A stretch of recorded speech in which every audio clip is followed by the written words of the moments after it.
Some people don't just doubt you, they quietly hope you'll fail.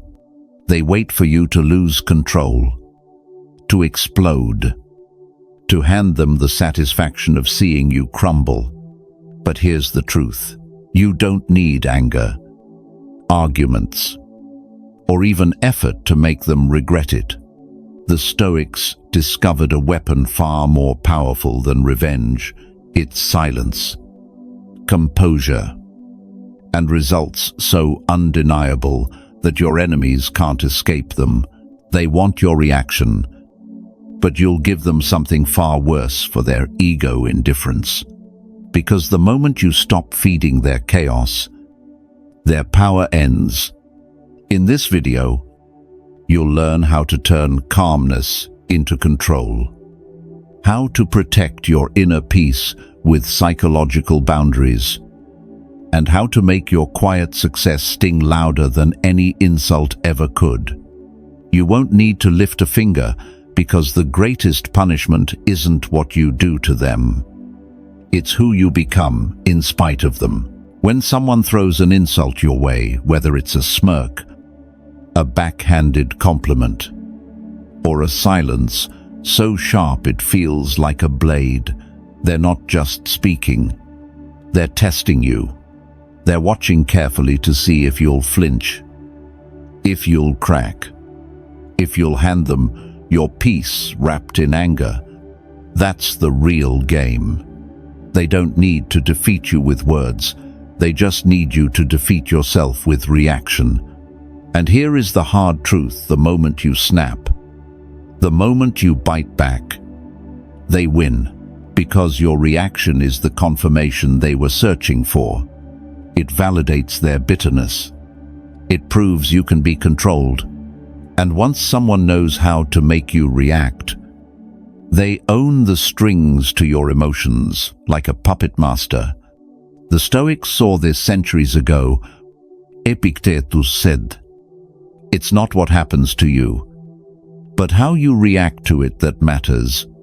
What does that mean in practice? It means the insult itself isn't the prison. Your reaction is.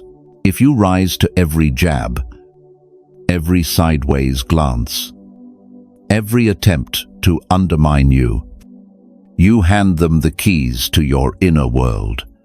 You let someone else's chaos dictate your state of mind. But imagine what happens when you don't react. Imagine their insult landing like a stone thrown against a wall, falling harmlessly to the ground. No spark, no fire, just silence. That's when everything shifts. Suddenly, they're the one exposed. Suddenly, the power flips, and it becomes obvious who's truly in control. Rising above doesn't mean you don't feel it. Of course it hurts. We're human. Words sting. Disrespect cuts. And betrayal leaves scars. But the higher power isn't in pretending you're made of stone. It's in showing that your dignity is stronger than your desire to lash out. It's in proving that while your body can feel pain, your spirit can rise above it. Think of yourself as a mountain in a storm. The wind howls. The rain lashes.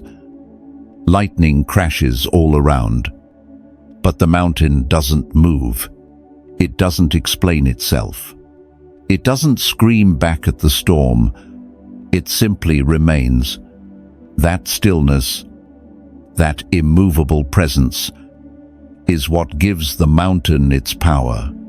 That's what Stoicism asks of you, not suppression, but sovereignty, not coldness, but control.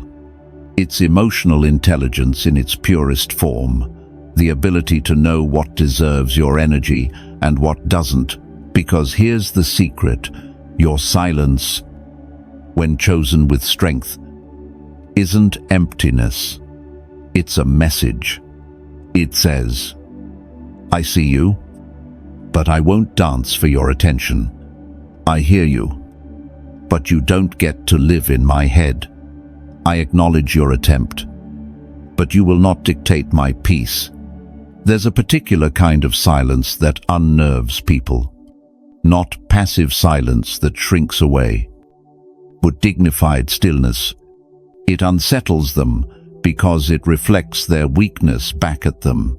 When you don't react, they are left alone with their own bitterness, their own insecurity, their own noise. And nothing is more suffocating than being forced to face yourself without distraction. I once saw this play out in a meeting. A man was humiliated publicly. His peer made a condescending remark designed to embarrass him in front of the whole team. Everyone looked to him, waiting for the explosion. The defensive comeback, the angry glare, but instead, he smiled gently, nodded, and returned to his notes without a word. The whole room shifted. The one who tried to belittle him looked small, disperati, and the one who stayed calm, he walked out of that room with more respect than before. That's the power of not reacting. That's what rising looks like. Understand this. Every provocation is a test, and every time you remain composed, you pass with honors. You tell the world, I am not here to react. I am here to rise.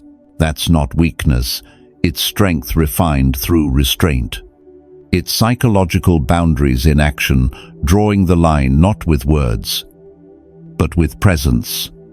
So the next time someone mocks your path, laughs at your progress, or questions your worth, pause, feel the urge to fire back, and then breathe.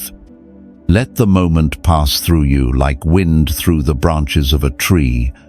Let them wonder why their insult didn't land. Let them wrestle with your calm, because while they were expecting a fight, you gave them something far worse for their ego indifference. And here's the twist. They'll remember your silence longer than they'd ever remember your words. Because silence lingers. It echoes. It makes them question themselves in ways anger never could. That is the first step in making them regret it without lifting a finger. You don't need revenge when you have restraint. You don't need arguments when you have composure. And you don't need to strike back when your very presence reminds them they no longer control you. Don't react. Rise. That's where your true power begins. There's something unsettling about a person who refuses to be rattled. Most people are easy to provoke. Raise your voice. Question their worth. Mock their choices, and they'll hand you their emotions instantly. But when you remain calm, when you refuse to rise to the bait, you strip your enemy of the very control they crave. Think about it. Why do people push your buttons? Why do they poke at your insecurities? Because they want a reaction. Anger. Defensiveness. Tears. Anything that proves they still have access to your peace. Their entire strategy depends on your lack of discipline. The moment you erupt, they feel powerful.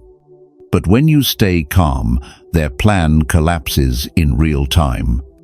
Calmness is not emptiness, it's precision. It's the quiet confidence that says, not everything deserves my energy. When you stay calm, you become a mirror, reflecting back their chaos. They shout, and your stillness exposes their desperation. They accuse, and your composure highlights their insecurity. Suddenly, the problem is no longer you, it's them. The Stoics called this the highest form of mastery, governing the self. Marcus Aurelius wrote, "You have power over your mind, not outside events. Realize this, and you will find strength in today's world, where every insult can be amplified online. This discipline is not just wisdom, it's survival. Let me give you a picture. Imagine a coworker who spreads rumors about you. They exaggerate mistakes, twist your words, laugh behind your back.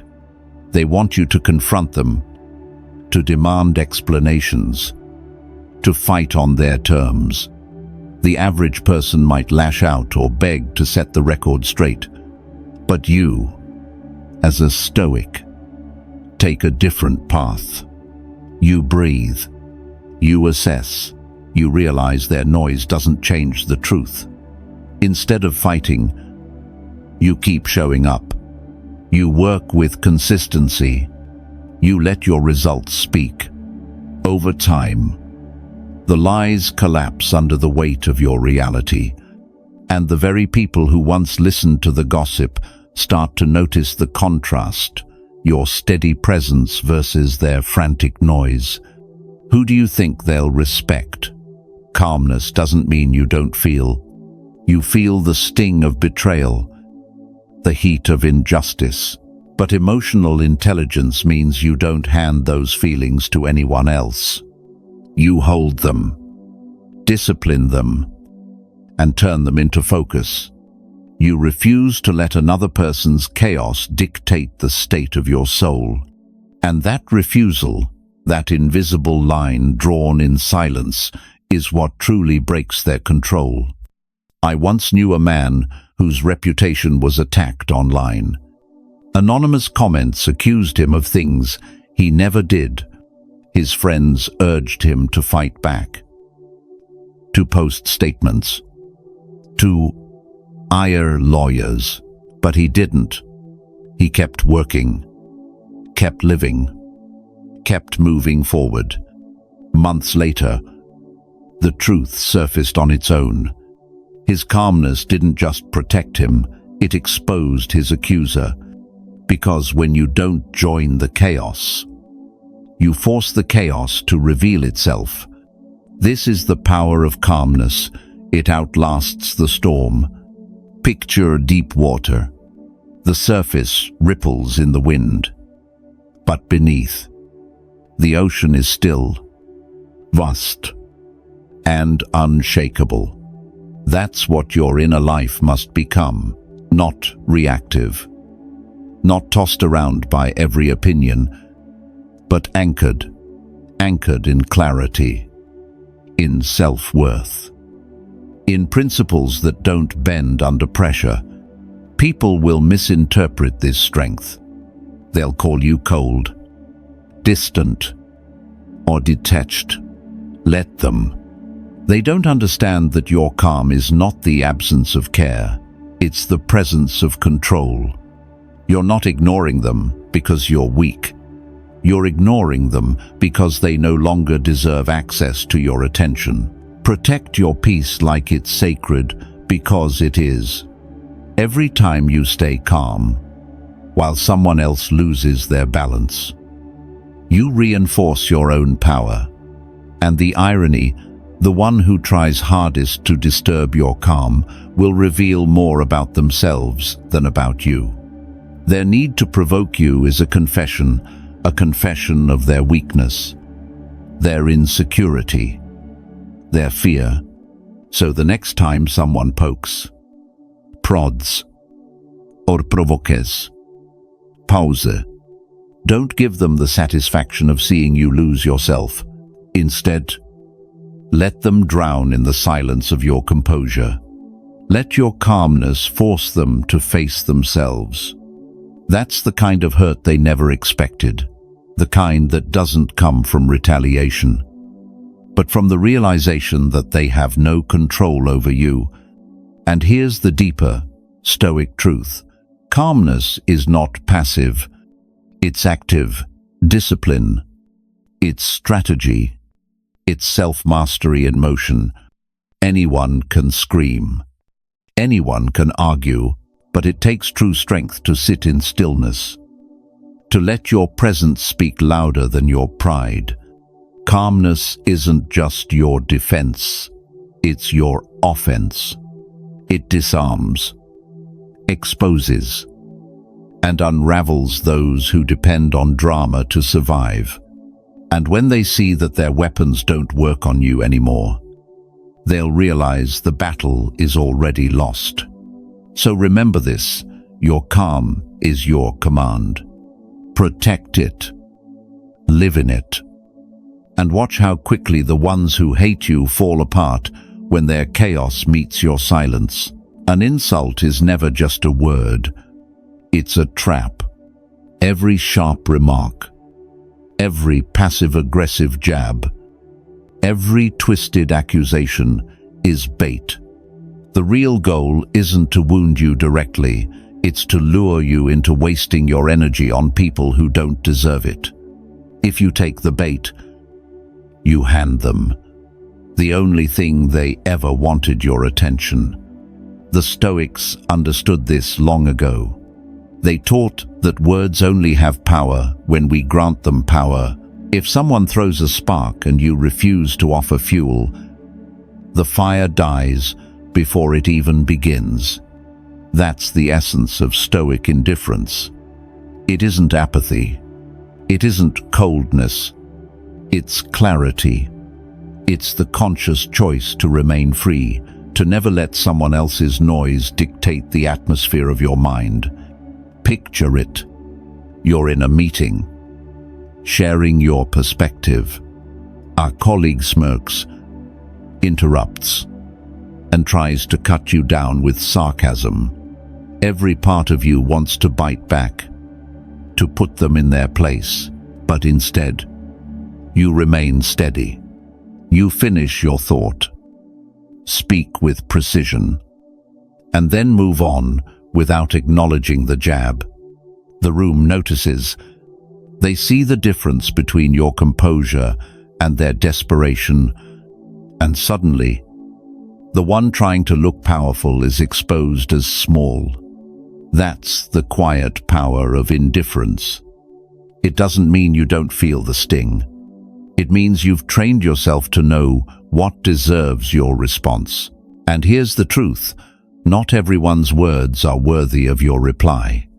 Not every critic deserves your energy. Some voices only echo because we keep repeating them in our heads long after the moment has passed. Marcus Aurelius once asked, "Why do we value the opinions of others more than our own?" It's a piercing question. How many nights have you replayed a remark in your mind, carrying someone else's bitterness like it was your burden to bear? That's not strength, that's slavery. And Stoicism calls you to break that chain. Indifference is mastery of your attention. It's a filter that protects your self-worth from being contaminated by the unworthy. It tells you, if this insult won't matter in 7 days, it doesn't deserve 7 seconds of reaction. But let's be clear, indifference is not silence in the face of abuse. It's not pretending wrong is right. It's not tolerating what violates your boundaries. True indifference means you understand the difference between a real threat and emotional bait. You protect yourself from harm. Yes, but you also protect yourself from wasting life on petty battles that lead nowhere. And here's what makes indifference so devastating to those who hate you. It denies them the satisfaction of significance. When you respond, they feel important. When you defend, they feel powerful. But when you stay indifferent, they're forced to sit with the truth. They don't matter to you. And that realization is far more painful than anything you could ever say. I once watched a woman handle a coworker who constantly undermined her. He rolled his eyes during her presentations, whispered criticisms under his breath, tried to diminish her ideas in front of leadership. Instead of snapping back, she carried on with poise. She built her projects, presented her work, and let the results speak louder than his words. Months later, he was irrelevant, moved aside, forgotten. She rose, and she didn't rise because she fought him. She rose because she never gave him the fuel he craved. That's the lesson. Indifference is not avoidance. It's alignment. It's choosing to live so focused on your purpose that their attempts at distraction can't reach you. It's psychological boundaries in action, the decision to filter out what is beneath you, so you can invest in what builds you. So the next time someone mocks your progress, twists your words, or questions your path, remember this. Their insult is not a reflection of your worth. It's a confession of their insecurity. Don't meet them there. Don't bend down to pick up what they throw. Keep walking. Let their words fall flat in the silence of your indifference. Because here's the truth. The one who cannot be provoked cannot be controlled. And when you choose indifference not out of pride, but out of clarity, you step into a kind of freedom most people will never know. You don't need to prove them wrong. You don't need to win them over. You don't even need them to understand. Your life, your actions, your steady rise, that is your answer. And in the end, the most devastating truth they'll face is this: they were never worthy of your reaction in the first place. There's a quiet kind of strength that rattles those who despise you, not because you fight back, not because you raise your voice, but because you refuse to betray your character. In a world addicted to shortcuts, manipulation, and drama, nothing unsettles your enemies more than your refusal to compromise your values. Think about it. People who secretly hate you often expect you to break character when the pressure mounts. They want you to stoop to their level, to gossip, to retaliate, to lash out. Because if they can drag you into their chaos, they win. They prove you're no different from them. But when you stand firm in virtue, when you remain calm, consistent, and rooted in principle, you deny them the victory they crave. The Stoics believed that virtue, living with wisdom, justice, courage, and self-discipline, was the only true good. Not wealth, not reputation, not even survival itself. Just the integrity of your soul. Marcus Aurelius wrote, "The best revenge is to be unlike him who performed the injury." That single line is the death blow to envy, hatred, and malice. Because while others scramble to win the petty game, you win by not playing at all. Picture this. A colleague spreads lies about you, twisting your words and questioning your credibility.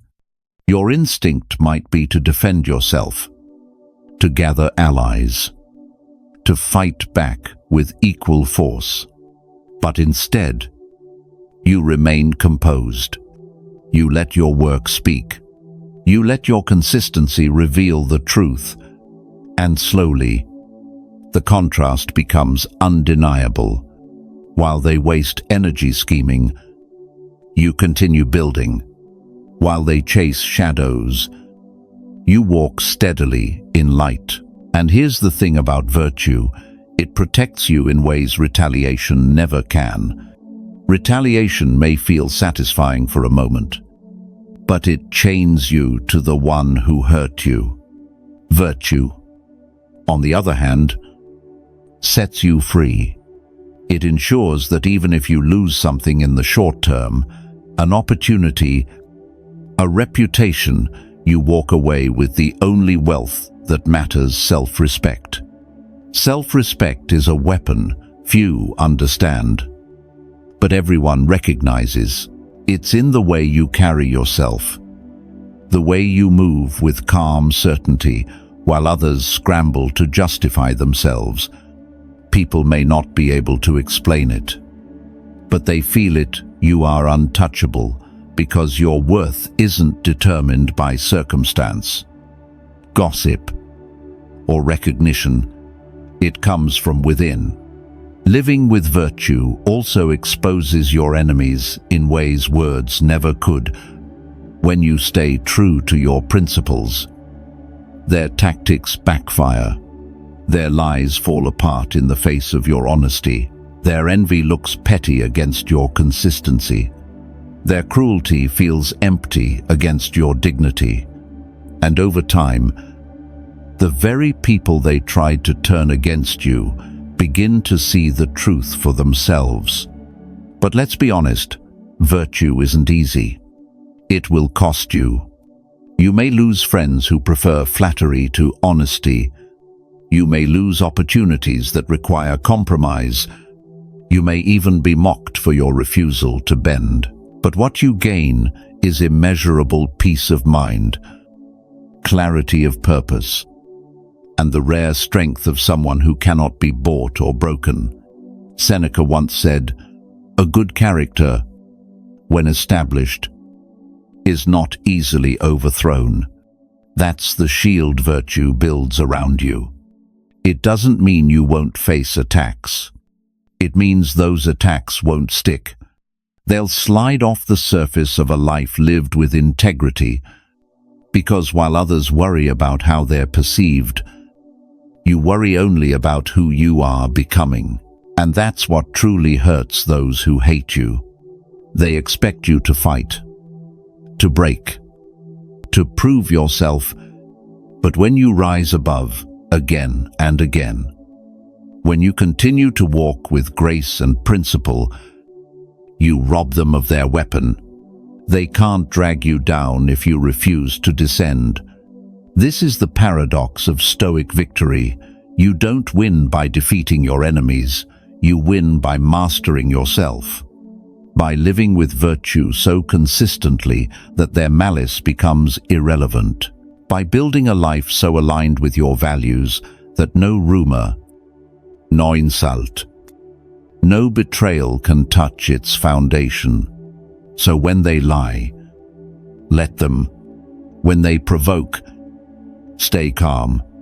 When they hate, rise anyway. Your actions, your consistency, your virtue, that will be your answer. And over time, it will speak louder than any defense you could ever give. Because in the end, you don't hurt those who hate you by becoming like them. You hurt them by showing them, day after day, that nothing they do can make you abandon who you are. That is the kind of strength that cannot be faked, cannot be shaken, and cannot be forgotten. There's a special kind of silence that unnerves people far more than words ever could. Not the silence of fear, not the silence of defeat, but the silence of discipline, the quiet, steady rhythm of someone who shows up day after day, doing the work, building in the background, while others waste their energy watching, doubting, and hoping for your collapse. Your enemies, your critics, even those who pretend to be friends but secretly root for your failure, they aren't counting on one dramatic downfall. They're counting on your inconsistency. They expect you to quit when it gets hard. They expect you to get tired, distracted, or discouraged. They expect you to fade away quietly so they can tell themselves you were never that strong to begin with. And that's why your discipline hurts them more than any insult ever could. Because you don't quit. You don't collapse. You just keep going. The Stoics taught that mastery of the self is the highest form of power. You can't control the storms of life, You can't silence every critic. You can't prevent envy, betrayal, or malice. But you can control whether or not you keep walking forward. Discipline is the proof that you are not ruled by moods, opinions, or circumstances. Discipline is your declaration that you are building something greater than their noise. Imagine someone in your life who doubted you. Maybe they laughed at your dream, shrugged at your effort, or whispered to others that you wouldn't last. At first, their words sting, but as the months pass, as you keep showing up quietly, steadily, your results begin to speak in a language louder than gossip. They can deny your worth in conversation, but they cannot deny the evidence of your discipline. Because discipline is cumulative, it builds layer by layer, brick by brick, until one day the very people who dismissed you realize you've created something undeniable, something their words can't touch. And that realization cuts deeper than any argument. This is the irony: people who hate you want you to burn out, not to rise. They want to watch you self-destruct, because then they don't have to face their own lack of effort. Your consistency forces them into a mirror they don't want to see. Every time you show up, every time you keep going, despite setbacks, you remind them of what they could be, but chose not to become. That's why discipline is not just personal growth, it's silent revenge. You don't have to gloat. You don't have to announce your wins. You don't even have to explain yourself. Your progress is the answer. Your persistence is the punishment. But let's be clear, discipline isn't about grinding endlessly or living without rest. The Stoics weren't fanatics. They believed in balance, in living in harmony with nature. Discipline is about alignment. It's about choosing to act on your values rather than your impulses. It's saying, "This matters to me, and I will act like it matters, even when no one is watching, even when it's not easy, even when no one else believes in me." And here's the beauty of it: discipline creates peace. When you live consistently with your purpose, you don't need to explain yourself. You don't need to convince anyone of your path. You just walk it. And in time, your life itself becomes the loudest statement you'll ever make. Think about a mountain. It doesn't argue with the wind. It doesn't prove its strength with words. It simply stands. That's what discipline makes you: a presence that cannot be ignored. Others may mock, doubt, or shame, but you remain. And eventually, your stillness breaks them, because they can't move what won't move. This is why the Stoics taught that discipline is freedom. Freedom from distraction, freedom from petty battles, freedom from the chaos of emotions that try to derail you. When you live with discipline, you reclaim your energy from the meaningless and invest it in what truly matters. And the people who hate you, they can't stand it, because while they waste their days feeding envy, chasing drama, or reacting to noise, you are quietly building a life they can't touch. And that life, solid, steady, and undeniable, is the sharpest response of all. So remember this: let your discipline speak for you. Let your results silence their doubts. Let your persistence remind them that their words were never enough to stop you. You don't need to lift a finger against those who hate you. Just keep showing up. Just keep building. Just keep living with such consistency that their bitterness collapses under the weight of your growth. Because, in the end, Discipline is the one thing they can't fake, they can't steal, and they can't destroy. And when it becomes the rhythm of your life, you become untouchable. Adversity has a way of exposing people. Some crumble, some retreat, some turn bitter. But for those who understand the Stoic path, adversity isn't the end, it's the forge. It's the fire that shapes you into something stronger than you ever imagined. The people who secretly root for your downfall know this too. They don't always strike you directly. Often, they just wait. They wait for life itself to do the damage. They wait for failure to silence you, for heartbreak to drain you, for disappointment to break your spirit. To them, adversity is the weapon that will finish what they couldn't. But here's the irony, they don't realize that the very thing they hope will destroy you is the very thing that makes you unshakable. The Stoics were clear. Life will test you. Pain, betrayal, and setbacks are not exceptions. They are the rule. And yet, Marcus Aurelius wrote, "The impediment to action advances action. What stands in the way becomes the way." Adversity is not the roadblock. It is the road itself.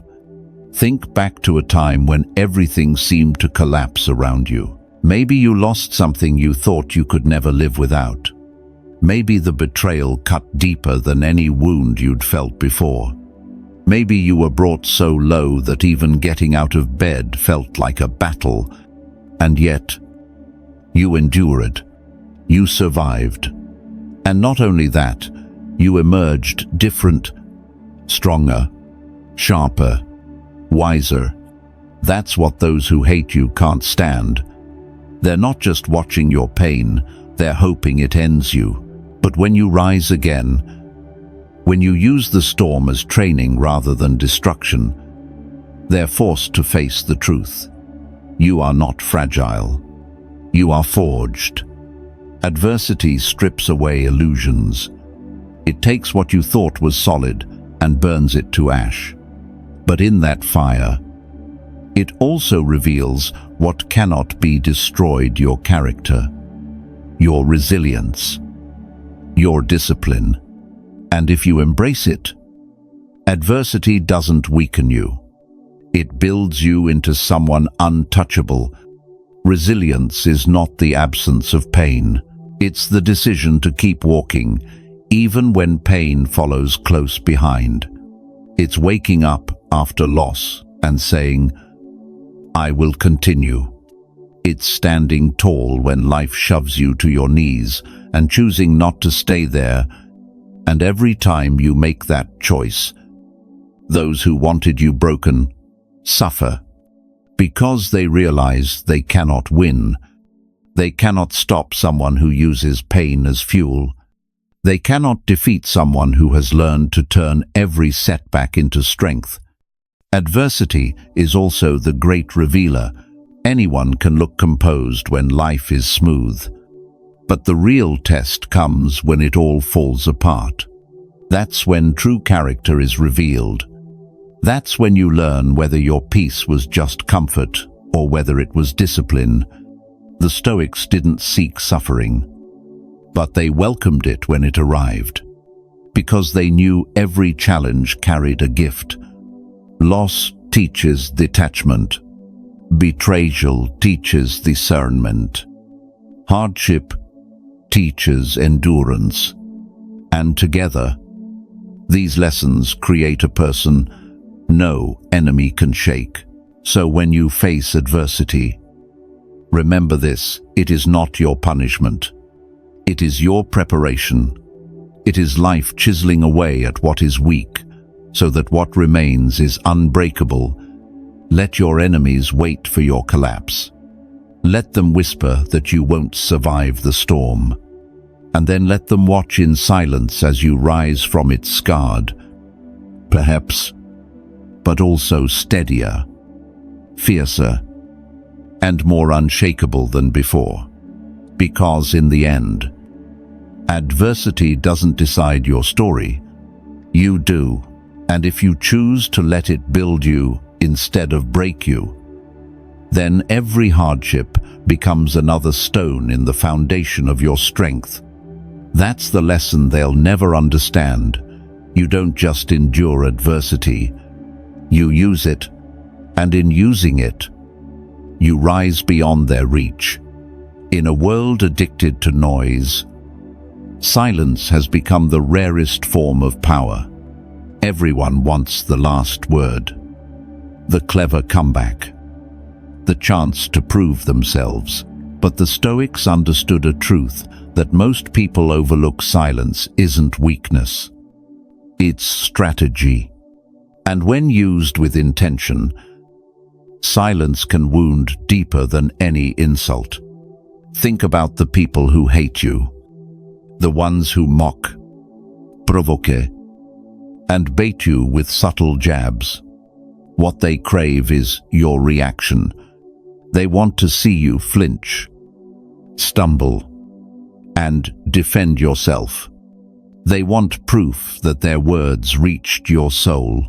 But what happens when you offer nothing, no defense? Not rage, not even acknowledgement, just calm, steady silence. Suddenly, the spotlight shifts. Their attack no longer exposes you, it exposes them. This kind of silence unsettles people. It forces them to confront the emptiness of their own noise. They throw accusations into the air, but without your reaction, those accusations echo back at them, unsupported, hollow, meaningless. And in that vacuum, they look desperate, petty, and weak. Marcus Aurelius said, "The best revenge is not to be like your enemy." Silence embodies that principle. You're not stooping to their level, not matching fire with fire. You're standing still, and in that stillness, you're saying, "You don't move me. You don't control me. You don't deserve a piece of my peace." There's a reason silence feels heavier than words. Words can be twisted, debated, spun into arguments. But silence is final. It leaves no opening. It leaves them hanging in their own chaos, forced to deal with the echo of their bitterness without your participation. I once knew a man who was attacked publicly, accused of things he didn't do. Everyone expected outrage, denial, a heated defense, but he gave nothing. He kept living, kept working, kept building. Months later, the truth revealed itself, and his silence spoke louder than any defense ever could. His enemies looked like liars, and he looked untouchable. That is the power of silence. It doesn't just protect your dignity, it destroys their illusion of control. Because while they shout, you rise. While they fight shadows, you build substance. Of course, silence is not about running away. It's not about being afraid to speak. It's about knowing when words are wasted. It's about choosing to guard your energy like a sacred flame and refusing to hand it to people who thrive on drama. Picture this. Someone spreads rumors about you, twisting the story, trying to stain your reputation. The urge to defend yourself is strong, but the Stoic within you pauses. You ask, will defending myself change the truth?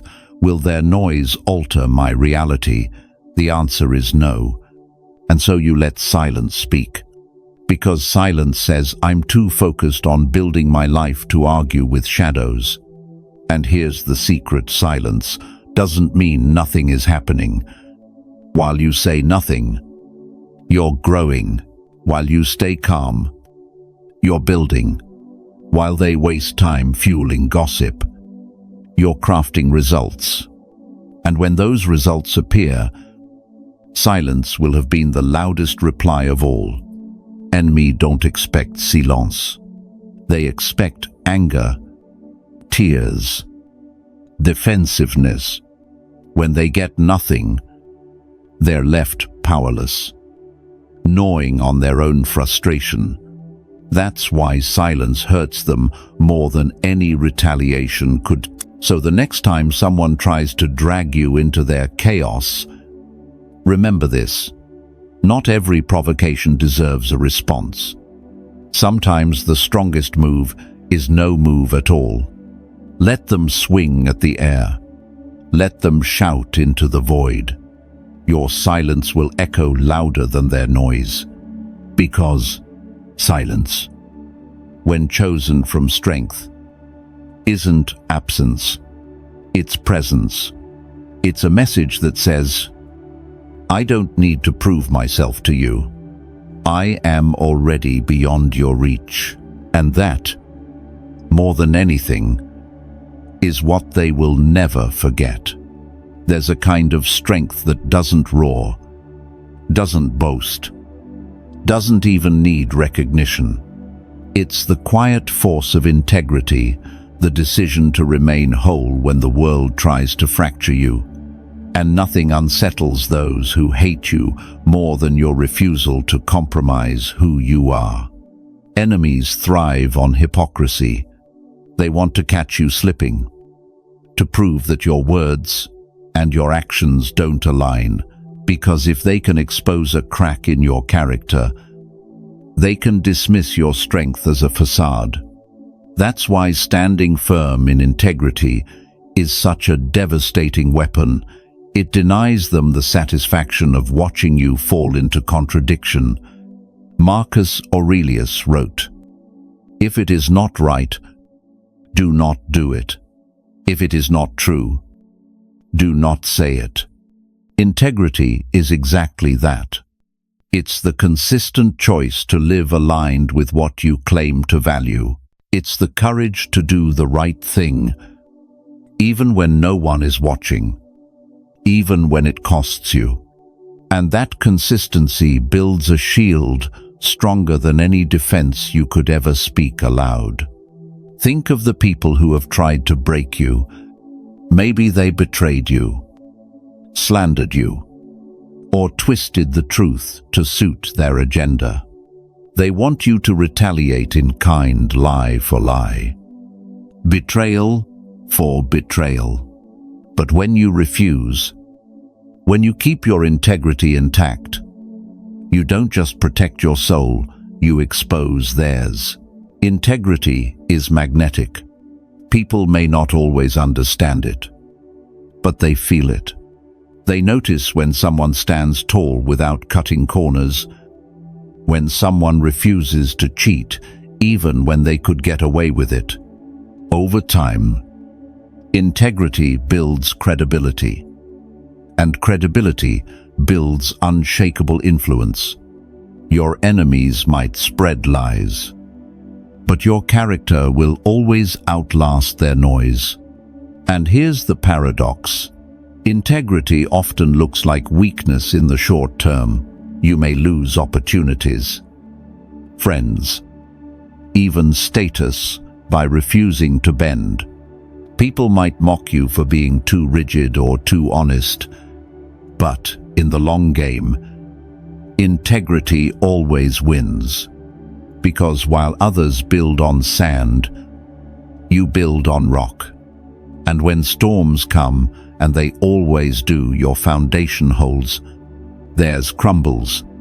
Seneca reminded us, no man can have a peaceful life who thinks too much about lengthening it, or believes that living through many consuls is a great blessing. What he meant is, simple peace doesn't come from clinging to outcomes or appearances. It comes from knowing you lived rightly, no matter the cost. That's the unshakable core integrity gives you. Your enemies hate this because it leaves them powerless. They can't tempt you with shortcuts. They can't bait you into lies. They can't drag you into the mud without your consent. Integrity makes you untouchable, not because you're perfect, but because you're consistent. And consistency terrifies people who thrive on manipulation. Think about it when someone tries to tarnish your name. What happens if your character is already known? Their words lose weight. Lies collapse when stacked against a lifetime of truth.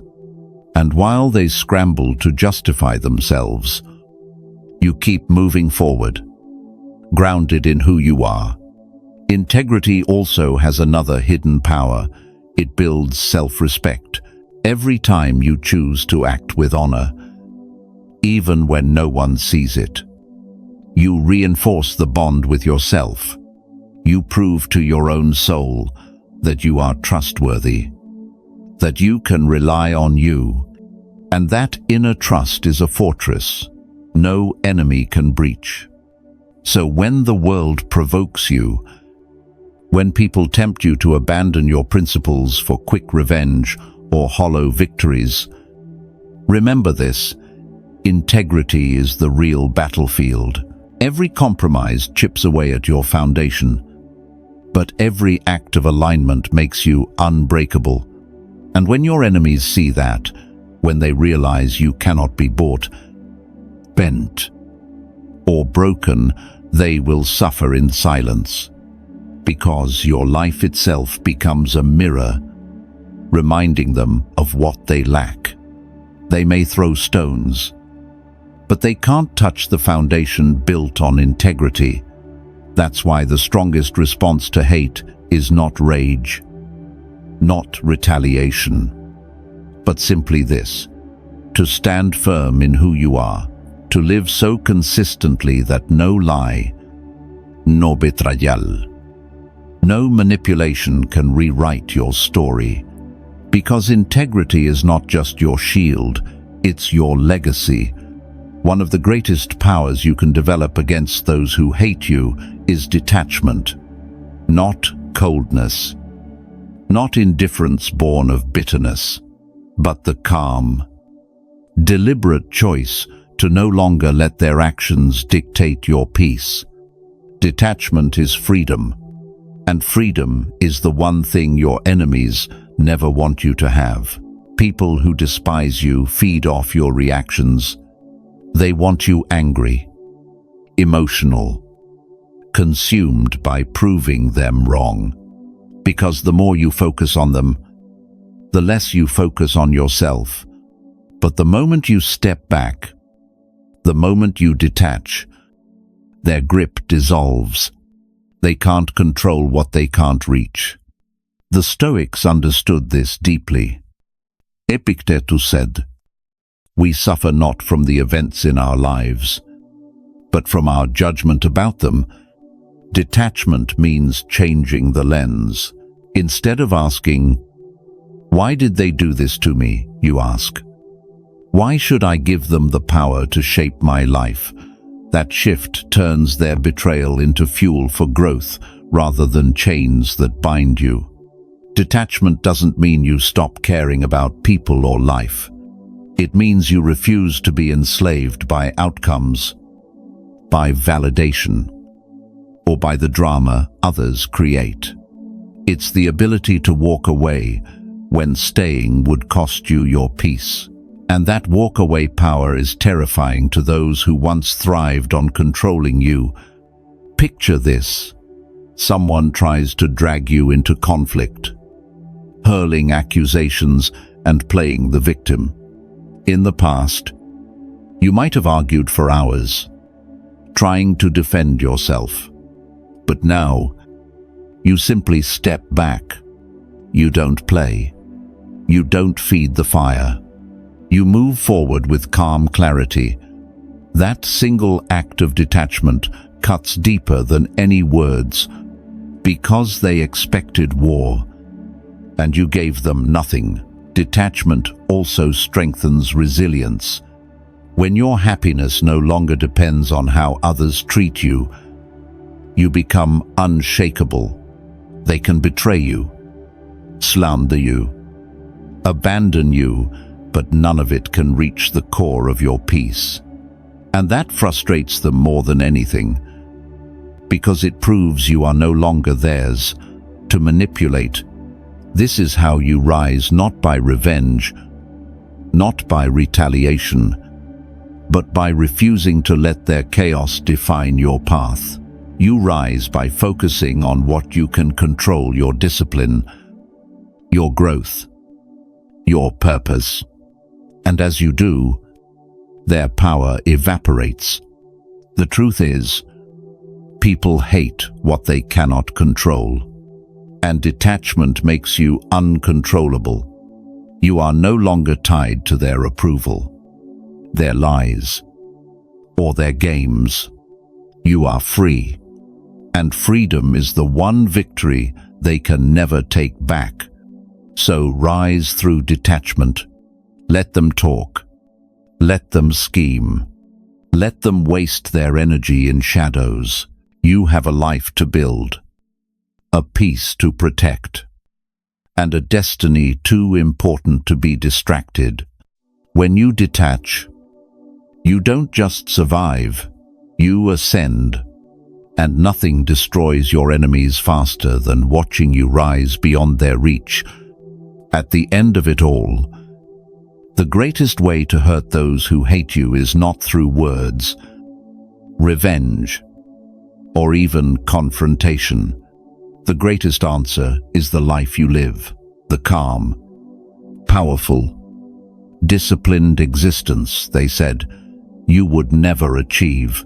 Your success, your peace, your refusal to crumble. That is the response they can never silence. People who hate you don't fear your arguments. They fear your growth. They don't fear your anger. They fear your elevation, because nothing unsettles them more than watching you build a life that thrives without them, one that shines brighter because of the very darkness they tried to trap you in. The Stoics knew this truth well. Marcus Aurelius reminded himself daily, waste no more time arguing about what a good man should be. Be one. In other words, stop explaining, stop justifying, stop defending. Simply live in such a way that your actions speak louder than their accusations. And here's the secret: when you live well, you don't just silence your enemies, you expose them. Your peace makes their chaos look childish. Your discipline makes their laziness obvious. Your resilience makes their bitterness glaring. Without saying a word, you reveal the truth. They tried to bury you, but they only planted you. This is why the smartest answer to hate is progress. Keep building. Keep improving. Keep protecting your peace.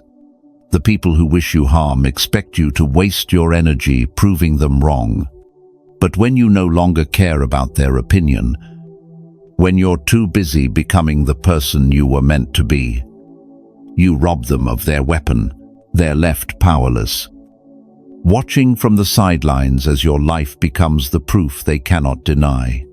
It doesn't mean life will be without challenges. You'll still face setbacks, betrayals, disappointments. But instead of breaking you, those trials will refine you. Each scar becomes part of your foundation. Each loss becomes fuel for your rise. And as you continue to move forward, your enemies are forced to live with the bitter truth. Nothing they did could stop you. Seneca said, "The greatest revenge is to be unlike your enemy." When you refuse to match their malice with malice, when you choose growth over grudges, peace over pettiness, you achieve a victory far greater than revenge. You don't just defeat them, you transcend them. So let your life be the ultimate answer. Let your calmness outshine their chaos. Let your growth overshadow their envy. Let your joy, your peace, your quiet strength be the reminder that they failed, that every attempt to break you only made you stronger. And remember this, your enemies don't deserve your words. They deserve your silence. They don't deserve your energy. They deserve the pain of watching you rise.